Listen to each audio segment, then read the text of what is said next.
ಗಂ ಗಣಪತಾಯೇ ನಮಃ. ಶ್ರೀ ಗುರುದೇವ ರುದ್ರಾಯ ನಮಃ. ಎಲ್ರಿಗೂ ನಮಸ್ಕಾರ ಸ್ನೇಹಿತರೆ, ನಾನು ನಿಮ್ಮ ಪ್ರಕಾಶ್. ಸ್ನೇಹಿತರೆ, ಇಂದು ನಾನು ನಿಮಗೆ ಕಾಲಭೈರವನ ಶತ್ರುನಾಶ ಮಂತ್ರ ತಗೊಂಡು ಬಂದಿದ್ದೀನಿ ಸ್ನೇಹಿತರೆ. ಇದನ್ನು ಹೇಗೆ ಮಾಡೋದು ತಿಳಿಸ್ಕೊಡ್ತೀನಿ. ಅದಕ್ಕೂ ಮುಂಚೆ ನನ್ನ ಚಾನಲ್ನ ಸಬ್ಸ್ಕ್ರೈಬ್ ಮಾಡಿಲ್ಲ ಅಂದರೆ ಸಬ್ಸ್ಕ್ರೈಬ್ ಮಾಡಿ, ಲೈಕ್ ಮಾಡಿ, ಶೇರ್ ಮಾಡಿ, ಹಾಗೆ ಬೆಲ್ ಐಕಾನ್ ಬಟನ್ ಪ್ರೆಸ್ ಮಾಡೋದನ್ನ ಮರಿಬೇಡಿ. ಹೇಗೆ ಅಂದರೆ ಮುಂದೆ ನಾನು ಏನು ವೀಡಿಯೋಸ್ ಬಿಡ್ತೀನೋ ಅದೆಲ್ಲರಿಗಿಂತ ಮುಂಚೆ ನಿಮಗೆ ಬಂದು ಸೇರುತ್ತೆ. ಸ್ನೇಹಿತರೆ, ಮೊದಲನೇದಾಗಿ ಈ ಕ್ರಿಯೆನ ನೀವು ಶನಿವಾರದ ದಿನ ಮಾಡಬೇಕಾಗುತ್ತೆ. ಶನಿವಾರದ ದಿನ ಮನೆಯಲ್ಲಿ ಒಂದು ಕಾಲಭೈರವನ ಫೋಟೋ ತೆಗೆದುಕೊಂಡು ಬಂದು ಇಟ್ಕೊಳ್ಳಿ. ಕಾಲಭೈರವನ ಫೋಟೋ ಇಟ್ಟು ಅಲ್ಲಿ ಏನು ಮಾಡಿ ಅಂತ ಹೇಳಿದರೆ, ಕಾಲಭೈರವನ ಮುಂದೆ ಒಂದು ತುಪ್ಪದ ದೀಪ ಅಂಟಿಸಿ.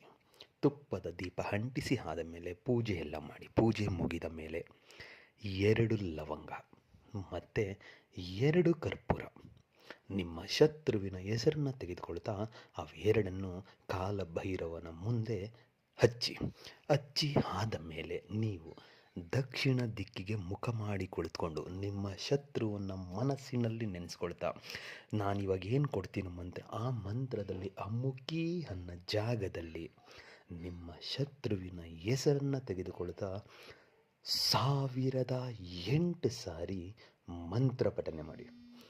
ನೀವು ಮಂತ್ರ ಪಠನೆ ಮಾಡಿ ಮುಗಿದ ಮೇಲೆ ಕರೆಕ್ಟಾಗಿ 7 ಅವರ್ಸ್ ವೆಯ್ಟ್ ಮಾಡಿ. 7 ಅವರ್ಸ್ ವೆಯ್ಟ್ ಮಾಡಿದ್ರೆ 8 ಗಂಟೆಯ ನಂತರ ನಿಮಗೆ ನಿಮ್ಮ ಶತ್ರುವಿನ ಯಾವುದಾದ್ರೂ ಒಂದು ಸಮಸ್ಯೆ ಆಗಿರೋದು ನಿಮಗೆ ಗೋಚರ ಆಗುತ್ತೆ. ಅದಕ್ಕೆ ಮಂತ್ರ ಹೀಗಿದೆ: ಓಂ ನಮೋ ಭಗವತೆ ಮಹಾಕಾಲ್ ಭೈರವಾಯ್ ಹಮುಖಿ ಶತ್ರು ಮಾರಾಯ್ ಕಾಲ್ ಅಗ್ನಿ ತೇಜಸ್ಸೆ ಪೋತಂವಿ ಹೂಂ ಫಟ್ ಸ್ವಾಹ. ಮಂತ್ರ ಇನ್ನೊಮ್ಮೆ ಹೇಳ್ತೀನಿ ನೋಡಿ ಸ್ನೇಹಿತರೆ. ಓಂ ನಮೋ ಭಗವತೆ ಮಹಾಕಾಲ್ ಭೈರವಾಯ್ ಅಮುಕಿ ಶತ್ರು ಮಾರಾಯ್ ಕಾಲ್ ಅಗ್ನಿ ತೇಜಸ್ಸೆ ಪೋತಾಯಿ ಓಂ ಫಟ್ ಸ್ವಾಹ. ಅಮುಕಿ ಅನ್ನೋ ಜಾಗದಲ್ಲಿ ಅವರ ಹೆಸರನ್ನು ಸೇರಿಸ್ಕೊಳ್ತಾ ಮಂತ್ರ ಪಠನೆ ಮಾಡಿ.